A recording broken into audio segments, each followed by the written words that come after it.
ഒരു ആൾക്ക് എന്നോടുള്ള ദേഷ്യത്തിന്റെ പേരിൽ ഒരു വ്യാജ പരാതി കൊടുക്കുന്നു, അത് ഗംഭീരമായ വാർത്തകൾ. പക്ഷെ കോടതിയിൽ അത് തെളിയിക്കാൻ പറ്റുന്നില്ല. കോടതിയിൽ എനിക്ക് എടുത്തു കളയാണ്. അപ്പൊ അത്തരം ഒരു അനുകൂലമായ ഒരു വിധി എനിക്ക് എത്രയും പെട്ടെന്ന് കോടതിയിൽ നിന്ന് കിട്ടുകയും ചെയ്തു. അപ്പൊ അതോടുകൂടി എനിക്ക് ആദ്യമാണ് എനിക്ക് തോന്നുന്നു മുകേഷിന്റെ കാര്യത്തിൽ മുകേഷിന്റെ ഭാഗത്ത് നിന്ന് അത്ര ശക്തമായ തെളിവുണ്ടായിരുന്നു. അതായത് മുകേഷിനോട് ആ പെൺകുട്ടി കാശ് ചോദിച്ചു.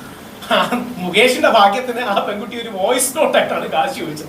ഇല്ലെങ്കിൽ വാട്സാപ്പിൽ ഒന്നും ഒരു പക്ഷേ വേണ്ട രീതിയിൽ റെക്കോർഡ് പോലും നമ്മൾ ചെയ്തെടുക്കാറില്ല. മുകേഷിന്റെ ഭാഗ്യത്തിന് ആ പെൺകുട്ടി വോയിസ് നോട്ടായിട്ട് ചോദിച്ചു. ആ പെൺകുട്ടി അച്ഛന് വയ്യ, അതിന് നമുക്ക് മനസ്സിലാവും. പക്ഷെ അച്ഛന് വയ്യ എന്ന് പറഞ്ഞ് വേറെ ആളുടെ കാശ് എടുക്കുകയാണോ വേണ്ടത്? ആ കാശ് കൊടുത്തില്ലെങ്കിൽ വ്യാജ പരാതി കൊടുക്കുകയാണ്. മുകേഷിന്റെ ഭാഗ്യത്തിന് വോയിസ് നോട്ടായിട്ട് മുകേഷിന്റെ മൊബൈലിൽ കിടപ്പുണ്ടായിരുന്നു. ഇല്ലായിരുന്നെങ്കിലും ഈ കേസ് അന്വേഷിച്ച സ്റ്റേഷനിൽ നിന്ന് കോടതിയിലോട്ട് റിപ്പോർട്ടും കൊടുത്തു.